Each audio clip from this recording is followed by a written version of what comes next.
Diagnóstico. Ciência. Tecnologia. Sabedoria. Dedicação. Pesquisa. Tratamento. Medical TV.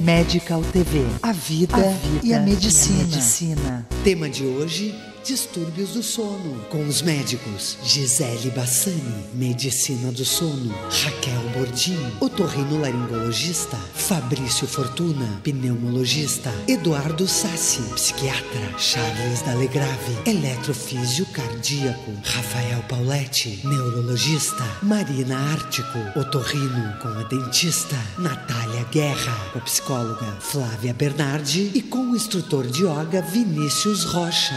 Dormir é um ato de coragem, é um momento em que nós entregamos, a situação de vigília, a situação de controle sobre o nosso mundo externo e partimos para uma viagem interior, uma viagem na qual nós vamos nos entregar aos nossos sonhos, aos nossos símbolos.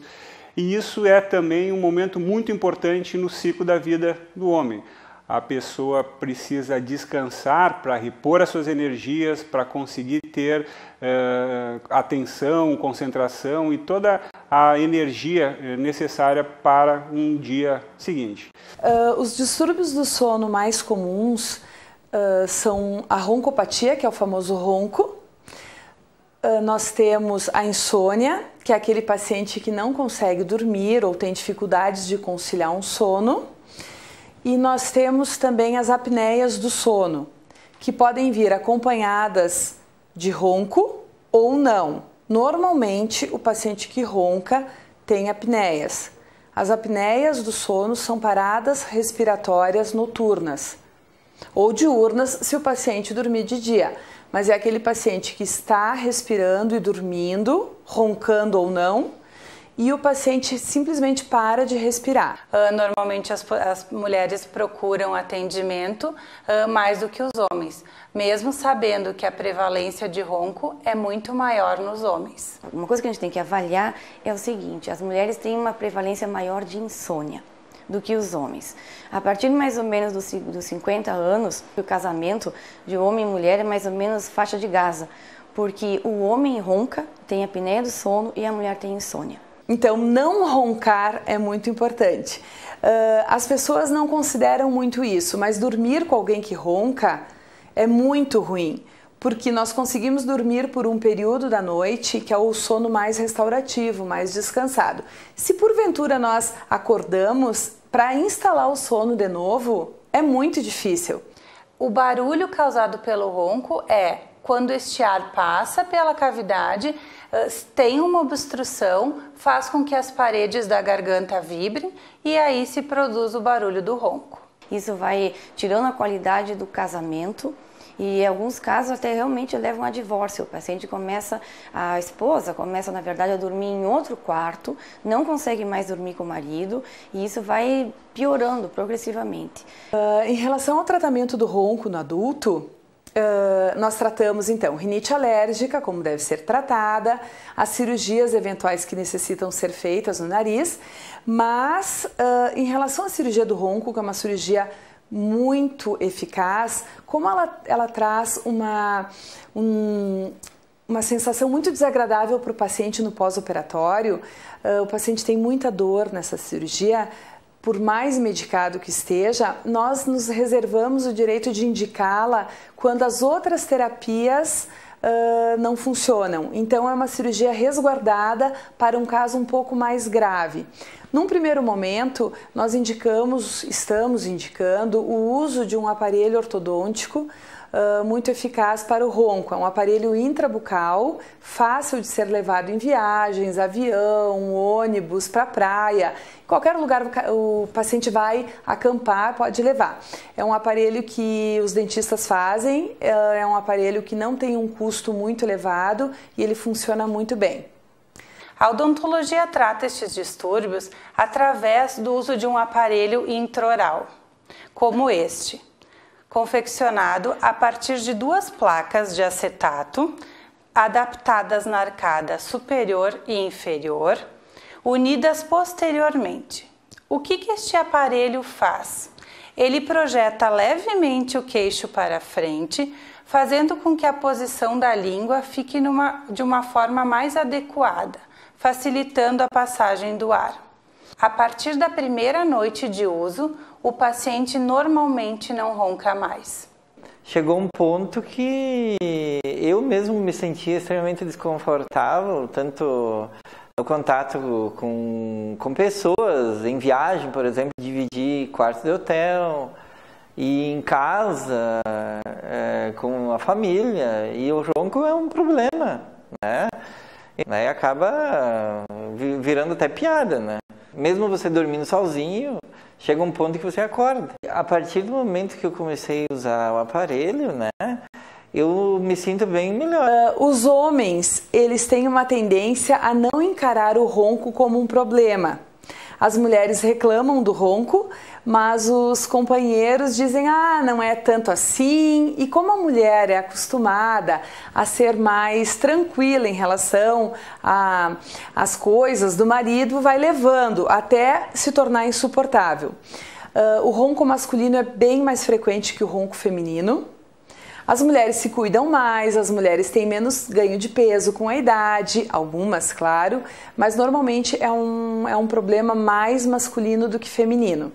E quando os pacientes vêm ao meu consultório, normalmente quando vem um homem, ele marca uma consulta e a esposa está do lado, eu já olho e digo, é ronco. Medical TV, a vida e a medicina. Há 35 anos, o Alfa Laboratório constrói uma história de bons resultados ao seu lado, sempre cuidando de você e de quem você mais ama.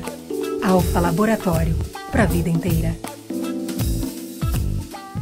BB10, o concurso que vai escolher o bebê que será a cara da campanha de 10 anos do Conception. Prêmios, um book fotográfico e uma câmera digital. Regulamentos e inscrições pelo site www.conception-rs.com.br. Conception, Centro de Reprodução Humana. O que a gente faz tem a sua cara. Instituto De Vita, clínica especializada em tratamentos de oncologia e hematologia. Instituto De Vita, tudo pela vida. Fone 54-3214-1700, Caxias do Sul. Dr. Francisco Wiesenthiner, oncologista clínico, CRM 15459. Medical TV, a vida e a medicina. Tema de hoje, distúrbios do sono. Dentre os distúrbios do sono, a insônia é, sem dúvida, o mais comum dos transtornos do sono. Tá? Ela responde por 90%, né, das queixas dos distúrbios do sono das pessoas que procuram os consultórios médicos. Os distúrbios do sono, eles vão ter uma razão específica e particular e pode dar em qualquer pessoa. Então, seja um terror noturno, sejam sonhos de repetição, que também prejudica o sono da pessoa, isso é comum, né? O bruxismo, o que é? É um ato involuntário de apertar ou ranger os dentes durante o sono. Quais são os principais sintomas de um paciente bruxômano? O barulho de ranger os dentes, dores de cabeça matinal, dores musculares na região de cabeça e pescoço, dores de ouvido, fraturas e desgastes dentais.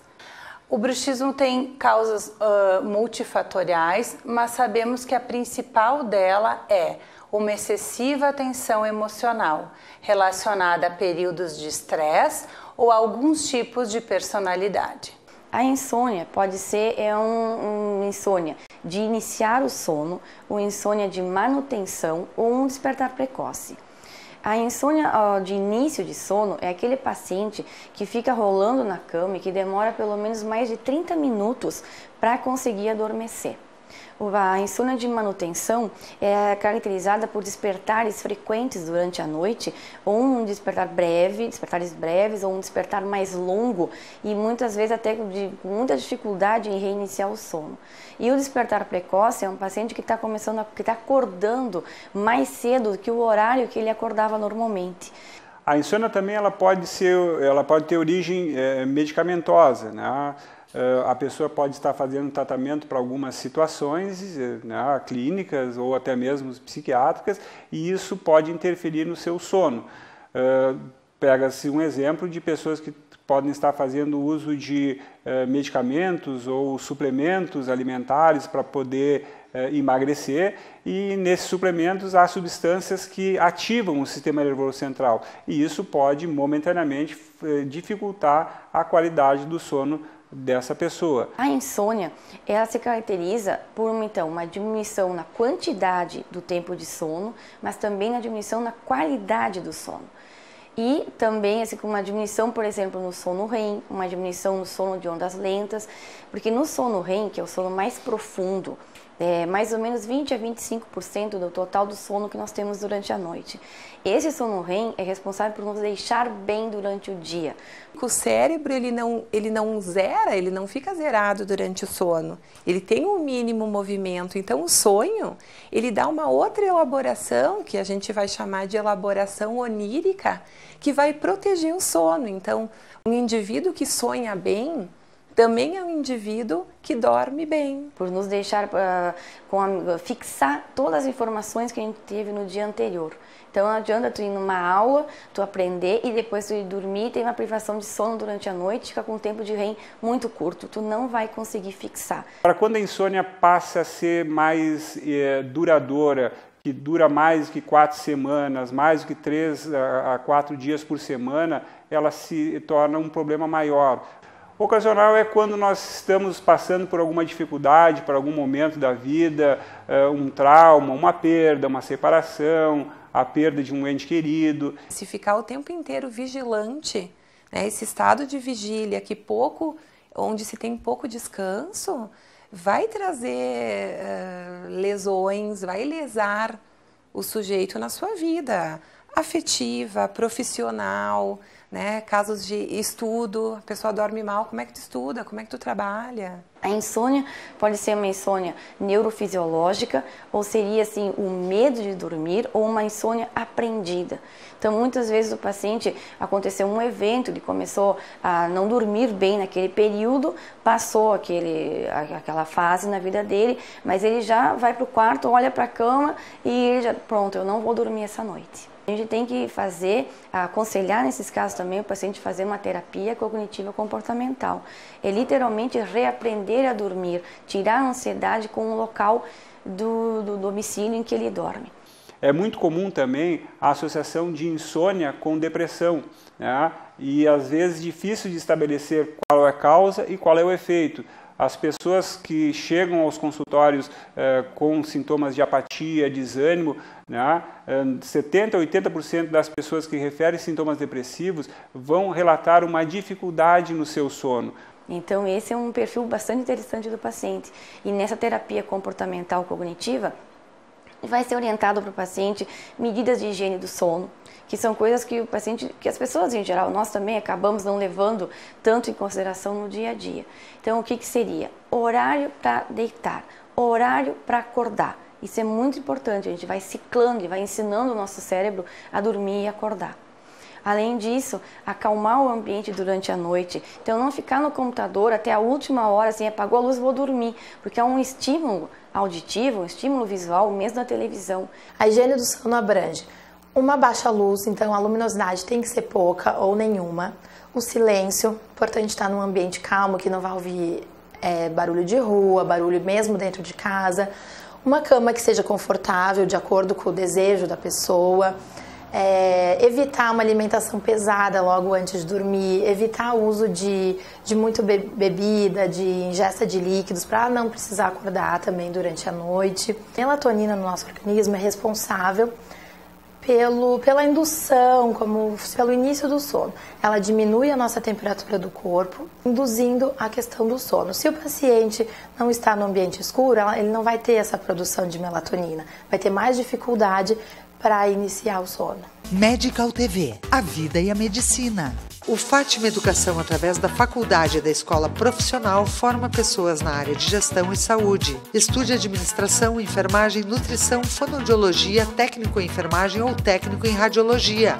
Fátima Educação, aprender dentro do ambiente de trabalho faz toda a diferença.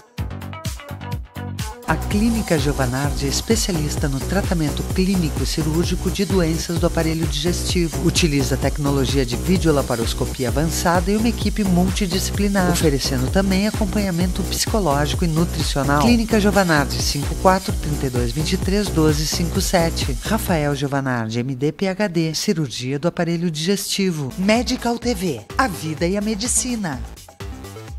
Tema de hoje: distúrbios do sono. Além das medicações, é importante também salientar que tem outras formas que a pessoa pode utilizar para relaxar o sono. Exemplos são o uso de chás calmantes e ervas, normalmente são chás brancos, né? Cidreira, erva doce, né? Podem ter um papel auxiliar nesse tipo de situação.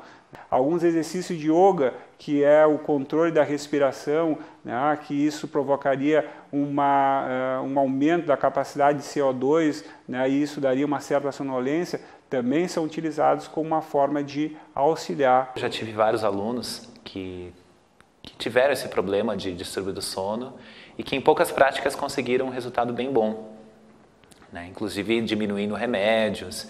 Bom, eu vou passar alguns alongamentos que podem ser feitos até na cama, são movimentos simples, que a ideia é distensionar um pouquinho o corpo, aliviar a tensão. Então vamos começar com uma simples torção, que a torção vai atuar na coluna e vai aliviar as tensões. Então você vai cruzar uma perna por cima da outra, nesse caso estou cruzando a perna direita por cima da esquerda, mão direita lá atrás, você faz uma alavanca com o braço esquerdo e dá uma viradinha na coluna. Olhe por cima do ombro, fique alguns minutinhos, tente respirar. Depois podemos desfazer e fazer para o outro lado. O mesmo movimento, levantando o peito, sempre tentando cuidar o alinhamento da coluna. Voltamos. E aí, uma flexão para frente. Estendemos bem as pernas, inspire levando os braços. Esse movimento também pode ser feito em cima da cama. Você vai flexionar o tronco para frente, sem fazer muita força. O mais importante não é o quanto você avança, sim o quanto você consegue descontrair. Então deixe a cabeça bem solta, relaxe os ombros. Já cuide a respiração, fique um pouquinho. Você pode utilizar aqui a mentalização de cores. Você pode mentalizar uma cor azul celeste envolvendo o seu corpo, dissolvendo as suas tensões. Depois de alguns segundos na posição, você pode dar a máxima flexão, sempre evitando chegar nos extremos de resistência. Volte devagarzinho, sem tensionar o corpo. E por último, um alongamento de cervical. Então é só você tombar a cabeça para trás e fazer um movimento lento, sem movimentar os ombros, trocando o sentido no movimento.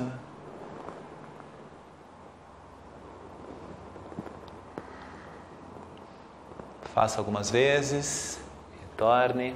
O yoga não trabalha com repetição, né? A gente não fica repetindo o mesmo exercício. A gente faz uma vez, permanece um pouquinho, retorna e passa para outra. Agora vamos fazer uma respiração bem simples, que é a respiração básica no yoga, que é chamada de respiração abdominal. A posição ideal é você se deitar e deixar as pernas levemente flexionadas para acomodar bem a lombar. Então você se apoia, relaxa o corpo. Mãos aqui na parte baixa do abdômen, quase no ventre. Então, aquele mesmo princípio. Inspire, dilatando o abdômen. Faça uma pequena pausa, expire e contraia. E tente aos poucos tornar a respiração mais lenta. Ao mesmo tempo, você já vai relaxando o corpo, sentindo o apoio dos ombros no chão, sentindo o apoio das costas.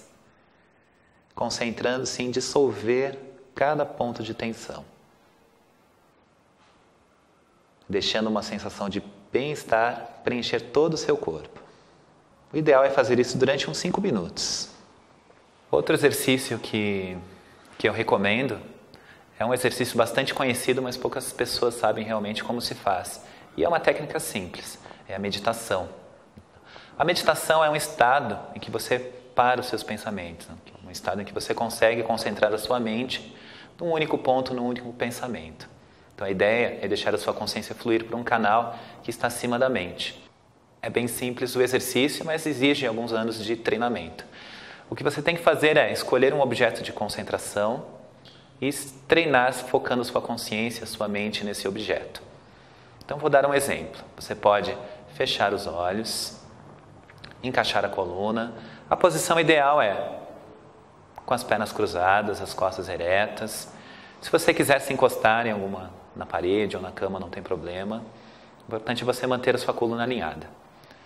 Feche os seus olhos, aquiete a sua respiração e tente agora criar uma imagem em sua mente. Pode ser qualquer imagem, por exemplo, a imagem de uma pequena flor. Você vai tornar essa imagem cada vez mais nítida. Comece a focar os seus pensamentos. Sempre que um pensamento seu se dispersar, você vai trazê-lo de volta e vai focar de novo nessa flor. Aos poucos, com o tempo, a sua mente vai entender que você quer se concentrar, ela vai se aquietando, até que você consiga se desligar de todo o resto, mantendo o seu foco nessa imagem e no momento presente. O ideal também é fazer esse exercício durante pelo menos 5 minutos. Então é uma coisa muito, muito particular. Cada um tem que poder ver, buscar uma ajuda, né? Seja uma análise, uma terapia, muitas vezes uma medicação. E isso já tem uma história familiar que vem por trás e muitas vezes mesmo usando medicação e mesmo fazendo essas medidas de higiene do sono é difícil da gente conseguir trabalhar com essa insônia mais verdadeira. Uma coisa muito importante a ser dita nesse programa é que as mulheres, depois de uma certa idade, normalmente depois da menopausa, em função da mudança hormonal, elas não conseguem mais conciliar um sono tranquilo como antes elas conseguiam, o que torna as coisas mais difíceis nessa fase tão delicada da vida delas. Então, muitas delas optam por fazer uma reposição hormonal e reconciliam de novo o sono. E outras precisam abrir mão e usar medicação indutora do sono, que é muito melhor, às vezes, nós precisarmos e termos à mão um remedinho para dormir e termos um sono muito tranquilo, do que nós não dormirmos bem e estarmos irritadas, cansadas, envelhecidas no dia seguinte. Então, é importante dormir bem. Para auxiliar o tratamento do sono, existem algumas substâncias que podem ser úteis, né, no transtorno do sono. Na insônia, temos que avaliar se ela é inicial, intermediária, né, ou ela tem um despertar precoce, porque isso vai interferir na escolha das medicações que nós vamos ter que utilizar. Se a pessoa tem uma dificuldade de iniciar o sono, nós vamos buscar medicações que são chamados normalmente os benzodiazepínicos, os medicamentos comumente conhecidos como Lexotan, Lorax, Valium. Uma insônia mais intermediária, na qual há um despertar no meio da noite, optam por medicações que têm um início de ação não tão rápido, mas que atuem depois de 2 a 3 horas. Um bom exemplo disso, né, é o bromazepam. Se é uma insônia mais final, pode-se optar por medicações que têm uma ação um pouco mais longa. O próprio diazepam, o clonazepam, enfim. Cada situação tem que ser avaliada individualmente e, a partir daí, se estabelece um plano terapêutico com o paciente, na qual ele vai ser orientado a respeito da sua higiene do sono, mas ele também, né, pode ser auxiliado com medicações. E acho que é importante também a pessoa poder parar e se dar um tempo nesse momento esse turbilhão que é a nossa vida hoje em dia, poder parar para se olhar. Isso que uma análise, né, vem propiciar para a pessoa, que ela possa se pensar, se entender e talvez também poder dormir em paz. O processo de envelhecimento é acompanhado com alterações de qualidade e quantidade do sono. O padrão do sono no idoso já é de menos horas de necessidade do que um jovem, um adolescente. Então, de 5 a 6 horas é o normal para um idoso. Mais que isso, é difícil ele conseguir dormir. Então, essas 5, 6 horas tem que ser de uma boa qualidade. O abuso de drogas hipnóticas, que são drogas para dormir. 40% das pessoas que usam esse tipo de medicamentos são acima de 60 anos de idade. Essas medicações que se usa para dormir acabam alterando o padrão de sono. Diminui o sono restaurador do idoso, o que vai levar depois um cansaço maior durante o dia, um aumento da fadiga do idoso durante o dia. Muitos desses pacientes com insônia, na verdade, insônia, por trás dessa insônia tem a apneia obstrutiva do sono, que é uma das grandes causas. E se tu usar benzodiazepínico, o que é benzodiazepínico? É Valium, diazepam, Lexotan, Rivotril. Se tu usar esse tipo de medicação num paciente que tem apneia grave, isso pode ser até risco de vida, porque ele vai estar impedindo, dificultando o acordar do paciente, para ele continuar respirando. Então as pessoas vão no médico, vão no tentam conseguir sempre uma receita e eu tenho que usar aquele remédio, eu tenho que usar esse remédio. Ele está piorando e cronificando a situação dele em vez de procurar causa desse distúrbio. Você toma uma medicação que vai agravar o problema em última instância. E isso é comum, essa é uma queixa bem comum, aliás, que me leva muitas vezes a desconfiar da apneia do sono. O paciente diz, olha, eu comecei a tomar o remédio, parece que eu estou dormindo pior. Via de regra, se a apneia do sono é um fator, ele está dormindo pior mesmo. O pessoal tem uma mania de se automedicar, infelizmente. E de alguma maneira ou outra consegue as medicações clássicas indutoras de sono, que são os benzodiazepínicos, né? São aquilo que o pessoal chama os tarja pretas, né? São medicações que elas não fazem mal para a saúde quando bem utilizadas. Uma outra situação que nós também podemos falar chama-se a hipersônia, né? Que é uma situação na qual a pessoa dorme muito, várias horas durante o dia, mas aí é diferente, porque ela já inicia, né, num período dormindo e permanece várias horas dormindo. Ela acaba tendo muita sonolência ao longo do dia. É um distúrbio do sono que também tem que ser levado em consideração, é o que a gente chama de PLM, ou seja, transtorno de movimento periódico de membros. É um transtorno que ocorre durante a noite e seria o chamado chutar de pernas. É um movimento periódico, repetitivo, e ele não é voluntário, ele é involuntário nesse paciente. Normalmente acontece no sono de fase 2 e o que acontece? Esse chutar de pernas incomoda o paciente porque ele fragmenta, no que ele repercute para o paciente? Ele fragmenta o sono, vai diminuindo também a qualidade de sono do paciente, é uma das causas de insônia e também ele vai levando a sonolência excessiva diurna outra vez por uma má qualidade de sono. Além do que muitas vezes incomoda muito o parceiro. E isso tem muitas causas, mas tem causas até que muitas vezes passam despercebidas. A deficiência de ferro, a insuficiência renal, o uso de remédios, principalmente de antidepressivos, e até mesmo algumas medicações usadas em cardiologia, podem levar, desencadear ou agravar esse movimento durante a noite. É muito comum o paciente se queixar mais ainda de dolorimento nas pernas no dia seguinte, aquela sensação de que ele passou movimentando, e realmente muitas vezes passou movimentando os membros inferiores, principalmente, mais raramente os membros superiores, ao longo do sono. E um outro fenômeno mais conhecido que é a síndrome das pernas inquietas, que também já de muito tempo vem se falando na síndrome das pernas inquietas, que é uma coisa de difícil descrição pelo paciente, mas em geral a gente acaba conseguindo caracterizar bem, que é uma sensação de incapacidade de achar, de acomodar os membros inferiores antes de dormir por sensações em geral muito vagas, que não é dor, não são parestesias, não é nada disso. Ele tem uma dificuldade de achar uma posição para as pernas e fica fazendo movimentos com elas até conseguir dormir. O que acontece na infância? Os pais percebem que aquela criancinha pequenininha, de 1 ano, 2 anos, até 6 anos, ronca como um adulto, faz muito barulho.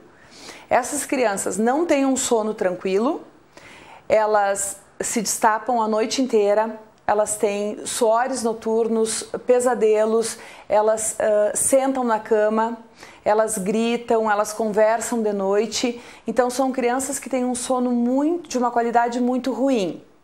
Daí aqui no meu consultório, a minha experiência mostra que os pais chegam assustados porque a criança não está respirando bem. São crianças que durante o dia ficam muito agitadas, de mau humor, irritadas ou dormem em qualquer lugar. São crianças que não têm um sono restaurador. Na criança, se observa muitas vezes que a única dica para a apneia do sono é que ele tem um baixo rendimento escolar e muda um pouco o comportamento na criança, que se torna uma criança um pouco mais agressiva, até pela má qualidade do sono. Então isso, quando feito o diagnóstico a tempo, se faz a correção e essa criança está com a apneia obstrutiva do sono curada. As crianças normalmente têm. O que eu faço quando uma criança chega roncando no meu consultório? Eu examino a criança para detectar se ela tem alguma malformação ou algum problema que esteja atrapalhando a sua respiração. Os problemas mais comuns na infância são rinite alérgica, que é um problema muito comum na nossa região e que faz com que as estruturas, principalmente as intranasais, fiquem extremamente edemaciadas, inchadas. E daí essa criança tem um narizinho que não funciona, ela vai dormir de boca aberta e vai roncar. Segunda causa mais comum é a adenoide. A adenoide é um tecido linfóide que se situa atrás das narinas e que em algumas crianças ele fica muito inchado. Por vários motivos, normalmente genético ou por presença de alergia, enfim. Quando esse tecido, que todos nós temos, estiver muito edemaciado, muito inchado, essa criança não vai conseguir respirar bem, porque o ar vai entrar pelo nariz e vai trancar.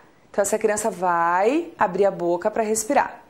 E a terceira causa muito comum na infância são as amígdalas palatinas. As amígdalas que ficam aqui no pescoço, essas que causam infecção, que todo mundo tem também, elas ficam muito grandes e acabam atrapalhando a respiração da criança. Elas praticamente, eu tenho pacientes que uma amígdala encosta na outra. Então, além de outros problemas, essa criança não respira bem. Em relação à rinite alérgica, nós temos um controle ambiental intenso para essa criança. O controle ambiental é cuidar do meio ambiente para que as coisas que causam alergia a essa criança não a estejam agredindo mais. Muitas vezes a gente consegue, outras não. Porque, por exemplo, tem crianças extremamente alérgicas e adultos também, alérgicos ao meio ambiente. Então, à poluição, ao pólen, às mudanças de temperatura. Então, estas pessoas são mais difíceis de tratar. No caso de adenoide, esse crescimento linfóide atrás do nariz, o tratamento ideal é cirúrgico.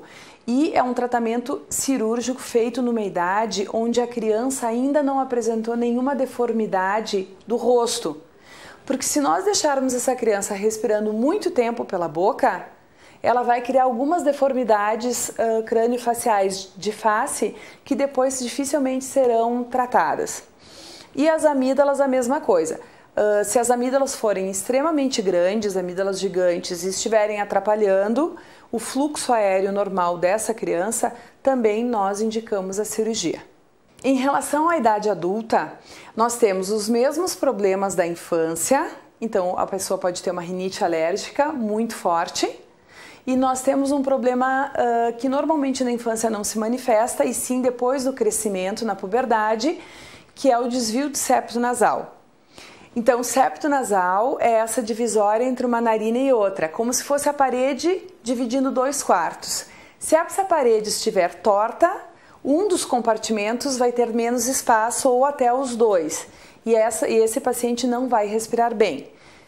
Também tratamos com cirurgia, botamos essa parede no lugar para que o paciente volte a respirar bem.